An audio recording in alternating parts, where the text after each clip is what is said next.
गद्दार एक ऐसा शब्द जिसका प्रयोग कोई अपने लिए नहीं चाहता। चोर, भ्रष्टाचारी सब चल जाएगा, गद्दार नहीं। आसान भाषा में इस शब्द का अर्थ समझना है तो शत्रु देश की अपने देश के इंटरेस्ट के विरुद्ध जाकर मदद करना। अब सोचिए कि एक पाकिस्तानी चैनल पर बैठकर अगर एक पाकिस्तानी जासूस आपके देश के पूर्व उपराष्ट्रपति को ही एक प्रकार से गद्दार बोल दे तो देश का हर देशवासी ठगा महसूस करे। भारत के विरुद्ध एक इसी प्रकार की घटना हो गई है। हामिद अंसारी जी का पत्ता खुल गया है पाकिस्तानी टीवी पर, परंतु इस पत्ते में कितना सच है कितना झूठ देखेंगे आज। बने रहिए हमारे साथ।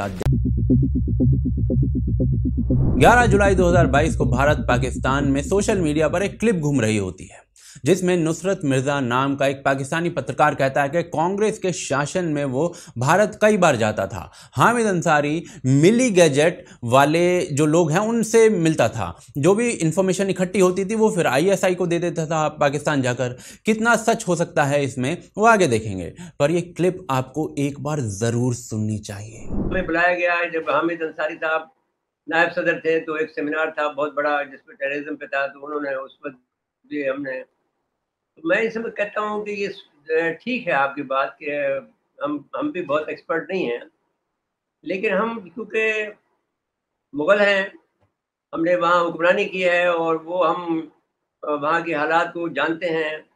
और वहाँ 2011 में मैं लास्ट गया था जब वो एक दिल्ली में एक ज़फ़रुल इस्लाम साहब हैं जो मिली गज़ट निकालते हैं वहाँ का अखबार अंग्रेज़ी में, उन्होंने हमें बुलाया था तो फिर हम यहाँ से हम ले गए थे। तो अब मतलब ये है कि रीज़नेबली हम समझते हैं। तो अब DGISI चला गया, खुर्शीद कुसरी ने मुझसे कहा कि भाई ये जो तुम इन्फॉर्मेशन लाए हो ये तुम इसको दे दो कियानी को। उस ज़माने में कियानी DGISI था। मैंने भाई मैं तो नहीं दूंगा, लेकिन आप देना चाहते हैं दे दें, मैं आपको ये दे के जा रहा हूँ। तो खैर वो उन्होंने दे दी थी। फिर बाद में किसी आदमी ने एक ब्रिगेडियर ने मुझे फ़ोन किया, कहा कि साहब ऐसी इन्फॉर्मेशन हमें और मिल जाए तो अच्छा। तो मैंने कहा भाई ये इन्फॉर्मेशन काफ़ी नहीं है, इस पर ही काम करो। तो इनका एक रिसर्च विंग ज़रूर है, ये नहीं कह सकते कि आप ये लोग वहाँ के हालात को नहीं जानते हैं। हमारे जो आईएसआई जो है वहाँ के सारे शहरों के बारे में इनके पास इंफॉर्मेशन है। अब एक पाकिस्तानी बोल रहा है हम तो बोल नहीं रहे, और तो हंगामा मचा हुआ है। बीजेपी मुद्दा उठा रही थी तो कांग्रेस ने इस पर स्पष्टीकरण दिया और हामिद अंसारी ने भी एक अंग्रेजी में विक्टिम कार्ड खेलने का वो प्रयास करते हुए प्रतीत हो रहे हैं, एक लेटर लिखकर जिसमें अंग्रेजी शब्द राइट से लेफ्ट की तरफ इंक्लाइन प्रतीत होते हैं, मतलब अरबी का प्रभाव इस लेटर तक में है। अब सवाल यह है कि पाकिस्तानी टीवी पर झूठ क्यों बोला जाएगा, वो भी हामिद अंसारी का नाम लेकर, जो कि आज भारत की राजनीति में एक प्रकार से इररेलेवेंट है और पेंशन बजा रहे हैं अपने घर बैठकर आपके मेरे पैसों से। तो सत्यता की जांच करने के लिए हामिद जी का ऐतिहासिक जो उनकी हरकतें हैं उन पर हमें दृष्टि डालनी चाहिए। हामिद जी पर यह आरोप नहीं है। पूर्व रॉ ऑफिसर NK सूद पहले ही बता चुके थे कि कैसे हामिद अंसारी उन्हें खतरे में डालते थे और पाकिस्तान से उनके संबंध क्या थे। 1 मिनट 19 सेकंड का ये वीडियो है, एक किताब के बराबर है, इसे जरूर सुनो। एक एम्बेसडर की ड्यूटी होती है कि वो इंडिया के इंटरेस्ट को देखे, इंडिया के जो वहां पे स्टाफ हैं, डिप्लोमेट्स हैं, उनके इंटरेस्ट को देखे। उसको छोड़कर के अंसारी साहब ने इंडिया के इंटरेस्ट को चैलेंज किया, वहां पे लोगों को किडनैप किया उस टाइम पे ईरानियन गवर्नमेंट ने, और अंसारी साहब एक म्यूट स्पेक्टेटर बने रहे। अंसारी साहब ने कोई एक्शन नहीं लिया, बल्कि वो ईरानियन को कवर करते रहे और ये कहते रहे कि जो इंडियन लोग हैं इनकी ये गलती है, उनकी वो गलती है। और वहां पे 4 लोग अंसारी साहब के टाइम में किडनैप किए गए, उनको टॉर्चर किया गया और बहुत से जो रॉ का यूनिट था पूरा उसको एक्सपोज कर दिया अंसारी साहब ने।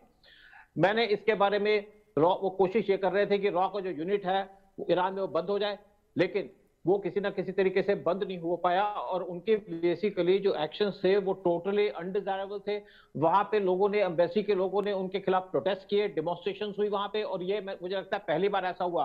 और यहाँ पर ये नहीं रुके, उनका बेसिकली ये कहा जाता था कि उनके ईरानियन एम्बेसी से कनेक्शन थे और जब वो ईरान में पोस्टेड थे as ambassador, regularly Pakistan visit करते थे, चुपचाप विजिट करते थे। और उसके बाद जब वो उससे अफगानिस्तान में जब पोस्टेड थे एम्बेसडर, तब भी वो पाकिस्तान जाया करते थे और ये इनकी मीटिंग होती थी वहां पे रेगुलरली पाकिस्तान के एम्बेसडर से, और उसकी वो पूरी रिपोर्टिंग भी नहीं करते थे। एक और रॉ ऑफिसर RK यादव ने भी अपनी पुस्तक में यही लिखा है कि कैसे रॉ ऑफिसर्स के अबडक्शन के बावजूद अंसारी इनएक्टिव थे।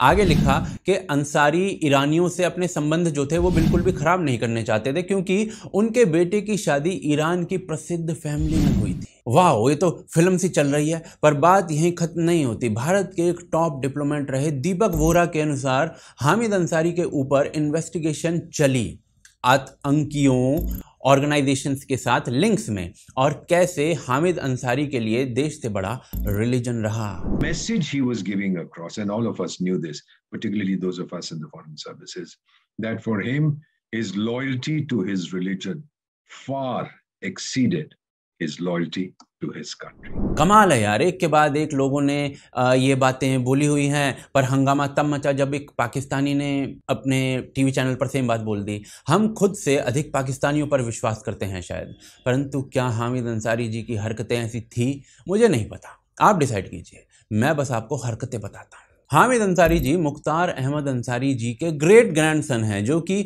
जिन्ना की मुस्लिम लीग के प्रेसिडेंट थे। इनके अनुसार शरिया कोर्ट्स बढ़िया हैं, परंतु राष्ट्रवाद एक प्रकार का जहर है। अलीगढ़ मुस्लिम यूनिवर्सिटी में जिन्ना की जो तस्वीर लगी हुई थी इन्हें बहुत पसंद है, और सबसे बड़ी बात, भारत का उपराष्ट्रपति बनने के बावजूद इन्हें भारत में घुटन और डर फील होता है।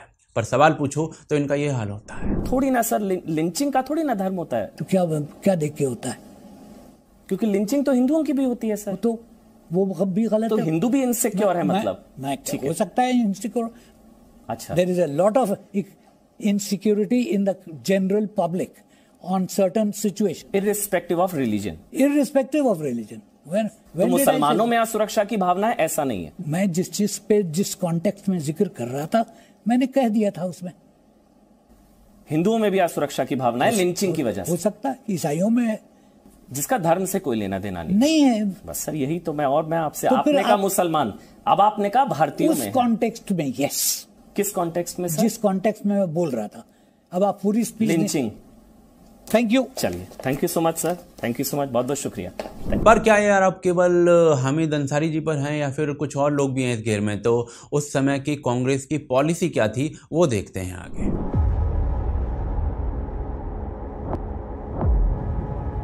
हामिद अंसारी से पहले ये आरोप कुछ समय पहले ही लगे थे लेखक शोभा डे पर, जब पाकिस्तानी चैनल पर एक पाकिस्तान के एक्स एनवॉय ने कहा था कि उन्होंने शोभा डे को कश्मीर पर पाकिस्तान के फेवर में आर्टिकल्स लिखने की बात की, पैसे के बदले में।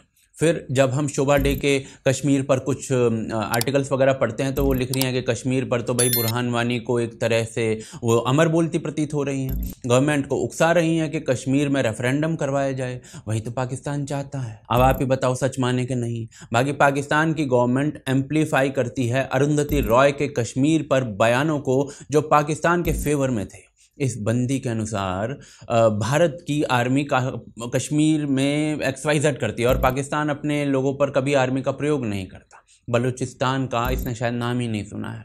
क्या माने अरुंधति रॉय को? अरुंधति का बयान 2011 का था और इसी साल प्रशांत भूषण ने भी कश्मीर में रेफरेंडम की बात कही थी। फिर भी उसके बाद खूब पिटा भी था।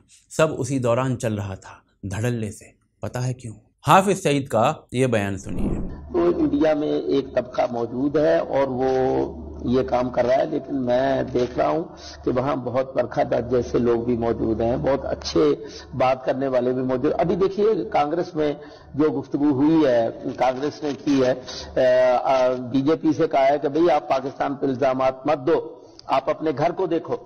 ये वही समय था जब भारत में हर कुछ समय में मुजाहिद फटते रहते थे, पर होम मिनिस्टर भारत के लिए नई थ्योरी लेकर आए थे, हिंदू 8 अंकवाद की। जयपुर में AICC की बैठक में बोलते हुए गृह मंत्री सुशील कुमार शिंदे ने कहा है कि बीजेपी और RSS पर उन्होंने बड़ा हमला बोला है और कहा है कि बीजेपी और RSS के कैंपों में हिंदू आतंकवाद की ट्रेनिंग दी जा रही है। दिग्विजय सिंह ऐसी किताबें लॉन्च करते हुए पाकिस्तान को क्लीन चिट दे रहे होते थे मुंबई 2008 जैसे अपराधों पर। तो हामिद अंसारी जो कर रहे थे अकॉर्डिंग टू उस समय की गवर्नमेंट की नीतियां ही कर रहे थे।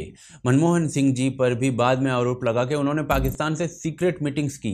पहले नहीं माना कांग्रेस ने और उसके बाद में मान लिया। उन मीटिंग्स में क्या हुआ था यह आज तक बाहर नहीं है। कांग्रेस के ही मणिशंकर अय्यर पाकिस्तान के टीवी पर जाकर पाकिस्तान की मदद मांग चुके हैं भारत में सरकार बनवाने में। शंकर साहब, अब जो जिस जगह पे आके खड़े हो गए हैं, स्टक हो गए हैं, अब इसमें से निकलने का क्या तरीका होगा? हमें ले आइए, इनको हटाइए।